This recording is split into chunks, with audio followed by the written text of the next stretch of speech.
수도권 매립지는 면적 1,600만 제곱미터의 규모이며 축구장 크기와 비교를 하였을 때 축구장 2,500개 정도가 들어설 수 있는 넓이입니다. 그렇기에 우리나라뿐만이 아니라 전 세계에서도 단일 매립지로는 가장 넓은 규모의 매립지가 바로 수도권 매립지입니다. 수도권 매립지에는 제1, 2, 3 매립장이 있습니다. 과거에는 2016년이면 제4 매립장까지 모두 매립이 완료될 것이라고 생각을 했는데 매립 공법이 변화하고 쓰레기 양이 줄어들면서 2016년에도 여전히 이 매립장을 사용하고 있었습니다. 1 매립장은 현재 매립이 완료된 상태이고 드림파크 CC라는 골프장 내의 파크 코스로 각각 18홀의 규모로 운영되고 있습니다. 이 매립장 또한 같은 방법으로 매립이 진행되는데 계단식으로 8번씩 매립됩니다. 이때 한 단이 5m이며 총 8개의 단으로 이루어져 있습니다. 최종적으로는 40m의 높이까지 매립됩니다. 한 단씩 올라갈수록 매립지의 넓이가 좁아지므로 매우 안정적인 구조입니다. 여기 보이는 라인이 쓰레기가 썩으면서 생기는 침출수와 매립가스가 이동하는 경로입니다. 침출수는 바닥으로 모이게 되는데 이를 펌핑하여 끌어올린 다음 침출수 처리장으로 이동시켜 바다로 방류합니다. 매립가스 또한 발전소로 포집시켜서 전기를 생산하고 한국전력에 판매를 합니다. 작년 기준 205억가량의 수익이 났다고 합니다. 이러한 과정을 통해 결국 2차적인 오염이 발생하지 않는다고 합니다. 매립장 전체 구역에서 매립 작업을 진행하면 냄새가 퍼지는 영향 범위가 넓어지기 때문에 칸을 나누어 매립을 진행합니다. 이 매립장은 24개의 구역으로 이루어져 있고 그중 한 번에 항상 3군데의 구역에서만 작업을 합니다. 3군데에서만 작업을 하는 이유는 작업 시에 주변 지역으로 냄새가 퍼지지 않도록 하기 위해서입니다. 제3 매립장 또한 동일한 원리로 매립을 진행합니다. 3매립장은 2018년 9월에 매립을 시작하였고 현재 수순이면 2025년 8월까지 사용할 수 있을 것으로 예상하고 있습니다. 잠깐! 여기서 질문. 3군데의 구역에 쓰레기가 차는데 과연 얼마나 걸릴까요? 보통은 5주가 걸린다고 합니다. 그런데 날마다 유입되는 쓰레기의 양이 달라지기 때문에 조금은 차이가 있을 수 있습니다. 예전에는 쓰레기를 위생적으로 처리하는 과정만 진행했다면 이제는 매립을 진행한 후 그 부지에 공원화 사업을 진행하고 또 쓰레기를 자원으로 바꾸는 자원화 사업까지 하고 있습니다. 제3 매립장 인근에 자원화 단지가 있기 때문에 쓰레기를 자원으로 만드는 데 도움을 주고 있습니다. 쓰레기 종량제 봉투 안에 있는 쓰레기 중의 70% 정도가 불에 타는 쓰레기입니다. SRF라고 하는 고형연료를 만들 수 있습니다. 이는 SRF 전용 보일러 시설에서만 쓸 수 있다고 합니다. 하수 처리장에서 물을 처리하고 남은 찌꺼기를 슬러지라고 합니다. 예전에는 슬러지가 모두 바다에 투기되었는데 런던 협약에 의해 2012년부터 투기가 금지되었습니다. 결국 바다에 버리던 것을 이제 땅 위에서 모두 처리해야 하는 상황이 되었습니다. 슬러지를 과연 어떻게 건조연료로 만들고 있을까요? 슬러지를 파쇄하면서 급속 고온 건조를 진행하는 방법을 이용하여 연료를 만들고 있습니다. 해당 연료는 화력발전소의 보조연료로 판매되고 있습니다. 슬러지 연료를 만들기 위해서는 열풍 건조 작업을 해야 하는데 열풍 건조를 위해서는 에너지가 필요합니다. 그리고 그 에너지는 은폐수 바이오 가스화 사업을 통해 충당합니다. 2004년까지는 땅에 음식물 쓰레기를 묻을 수 있었는데 2005년부터는 금지되었습니다. 음식물을 지자체로 보내서 탈수하고 건조해서 퇴비로 만드는데 이 과정에서 남게 되는 물을 은폐수라고 합니다. 은폐수로 가스 생산을 하고 이 가스를 해당 시설의 열원으로 사용하게 됩니다. 해당 사업은 LNG 40억 원어치를 대체하는 효과를 나타냅니다.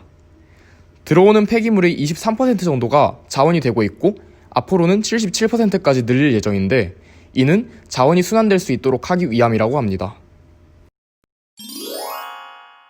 공원화 사업의 일부, 골프장을 한번 둘러보겠습니다. 이는 기존의 산을 깎아 만드는, 즉 동물의 서식지를 파괴하는 방식이 아니기 때문에 매우 친환경적입니다. 과연 어떻게 이러한 골프장을 만들게 되었을까요?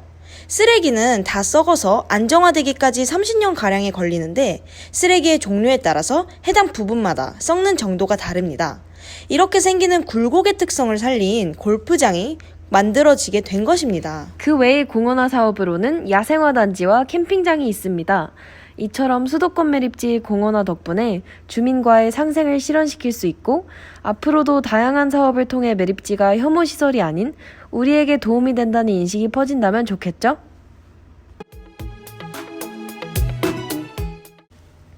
다양한 쓰레기차들을 볼 수 있는데 어떤 지자체에서 왔고 어떤 쓰레기를 싣고 있는지 계량대에서 파악이 가능합니다. 오른쪽에 보이는 시설은 바로 은폐수 처리 시설인데요.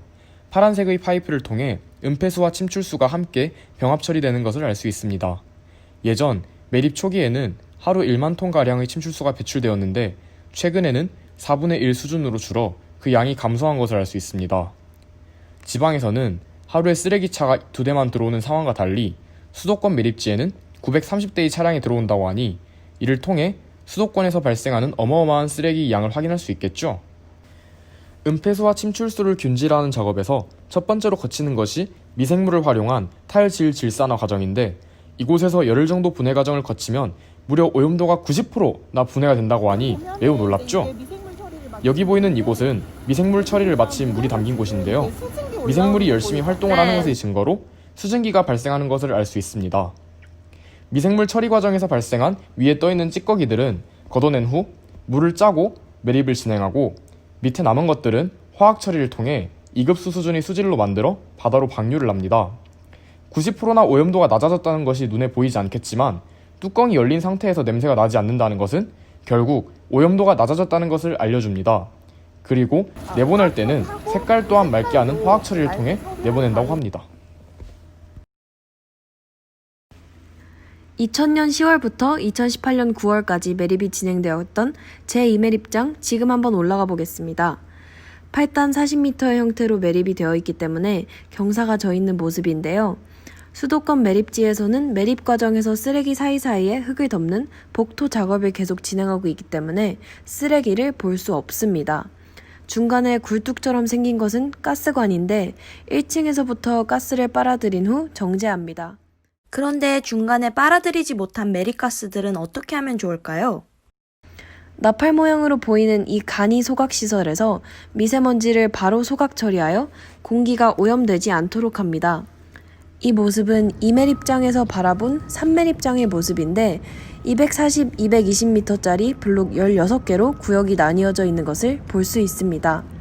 세 군데에서 매립을 진행하고 있는데 한 군데는 생활 폐기물, 한 군데는 건설 폐기물, 한 군데는 정밀 검사 구역입니다.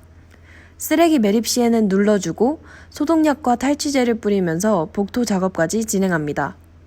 3매립장부터는 친환경적인 매립 과정 연구 덕분에 쓰레기를 혼합하기보다 분리하여 매립하는 것의 장점을 알게 되었습니다. 건설 폐기물에서 나오는 황산염과 같은 성분이 다른 성분과 만나게 되면 악취를 발생시키기 때문입니다. 이렇듯 수도권 매립지에서는 최대한 친환경적으로 매립을 할 수 있는 방법들을 계속 고안하고 있습니다. 매립지에서는 항상 쓰레기 차량 정밀 검사를 통해 수도권 매립지에 들어오면 안 돼서는 폐기물이 발견될 경우 페널티를 부과하게 됩니다. 제3 매립지 같은 경우에는 현재 1단에서 2단 정도만 매립이 된 상태이고 저기 보이는 기둥 같은 관들은 매립 후 높아지는 쓰레기의 높이에 맞춰 관의 길이도 함께 높아집니다. 기둥을 조금 더 예쁘게 하기 위해 기둥 위에 꽃을 심거나 야자나무 모양으로 꾸미고 있기도 합니다. 수도권 매립지에서는 지역 주민들을 견학 가이드로 고용하여 지역 주민과의 소통을 위해 노력하고 있다고 하니 많은 관심 부탁드려요. 추가적으로 수도권 매립지에서는 침출수를 무방류 시스템으로 처리하려고 하는 계획을 가지고 있다고 하고요. 이곳은 쓰레기차에 붙어있는 먼지 등을 청소하기 위한 쓰레기 운반 차량 전용 세차장이고 여기서 보이는 차량들은 검사를 위해 대기 중인 사업장 폐기물 차량들입니다. 시료 채취를 통해 3일 동안 검사를 진행한 뒤 검사 과정에서 합격한 쓰레기만 매립을 진행합니다. 이곳은 SRF 시설로 하루에 200톤 정도의 쓰레기를 받으면 100톤 정도의 연료를 만들어냅니다. 슬러지 자원화 1단계 시설 같은 경우는 슬러지를 고화 처리하여 복토제로 사용하는 시설인데 해당 시설에서 고화 처리된 슬러지는 매립지에서 흙과 같이 복토화하는 데 사용하게 됩니다. 다음은 슬러지 자원화 2단계, 3단계 시설인데요. 여기서는 건조 연료가 만들어져서 나오는 시설입니다. 슬러지 자원화 3단계 시설에서는 귀여운 랜디와 필리의 모습으로 디자인한 기둥 또한 볼 수 있는데 너무 귀엽지 않나요? 제1 매립지에서 8단까지 매립을 진행한 다른 구역과 달리 일부 구역은 2단까지만 건설 폐기물을 매립한 후 그 위에 체육공원을 조성하였습니다. 주민들을 위해 진행한 공원화 사업인 만큼 인조잔디구장, 인라인트랙, 족구장, 테니스장, 농구장 등등 시설들이 매우 많습니다. 홈페이지를 통해 국제규격에 해당하는 넓은 잔디구장 예약해보세요. 여기는 드림파크 스포츠센터로 인천 아시안게임 수구 경기장으로도 쓰일 만큼 그 규모가 큽니다. 저희는 지금부터 의미 있는 식사를 하러 갑니다. 이곳은 어디일까요? 앞서 말씀드렸던 공원화 사업 중 하나인 드림파크 CC 클럽하우스에서 밥을 먹게 되었습니다. 의미를 알고 먹으니 맛있음이 2배. 앞서 홍보관에서 확인한 자원화 사업 중 화력발전소에서 보조연료로 재사용되는 건조 슬러지가 최종적으로 이곳에서 만들어지게 되는 것인데요. 여기는 슬러지 저장고입니다. 트럭에서 운반해온 슬러지들이 곧바로 지하 2층으로 내려가도록 합니다. 앞에 보이는 하수구 틀처럼 생긴 그물은 이물질이 들어가지 않도록 하기 위해 설치되어 있습니다. 그럼 슬러지가 내려가 있는 지하 2층으로 가볼까요? 슬러지가 지상에 있는 슬러지 저장고에서 지하로 내려오면 유압장치를 이용하여 슬러지를 20m 위에 있는 2층으로 올려줍니다. 유압장치 내에 있는 유압펌프가 슬러지를 올려주는데 도움을 줍니다. 지금 나는 소리는 유압장치가 슬러지를 올려주며 내는 소리입니다.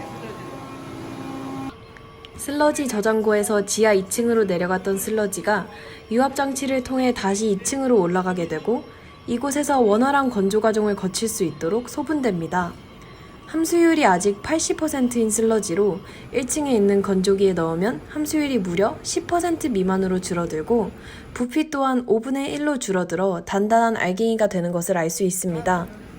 1층 슬러지 저장소에서 지하 2층 유압장치로 그리고 다시 2층에 올라온 슬러지가 1층에서 건조 과정을 거쳐 연료로 쓰일 수 있게 되는 것입니다.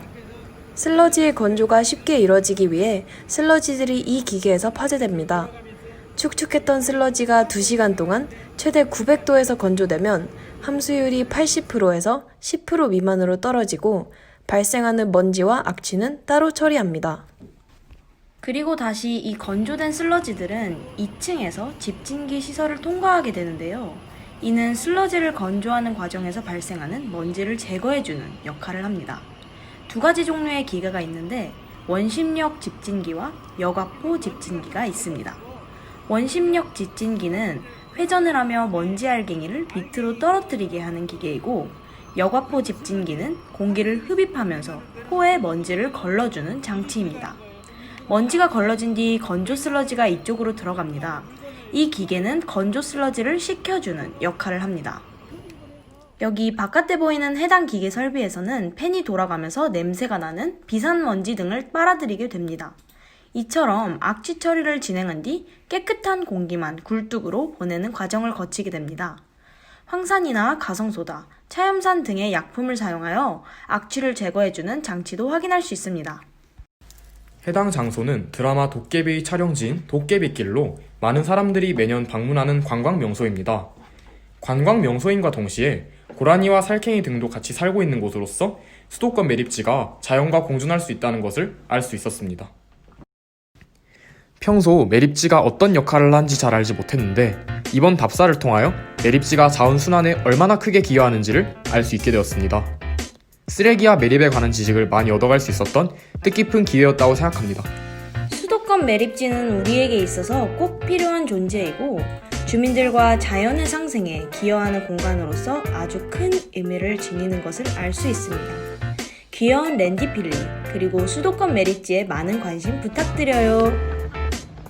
이번 취재를 통해 저희 영프로도 수도권 매립지 관리공사에 대해 많은 것을 알게 되었습니다. 여러분도 기회가 된다면 꼭 방문해보세요.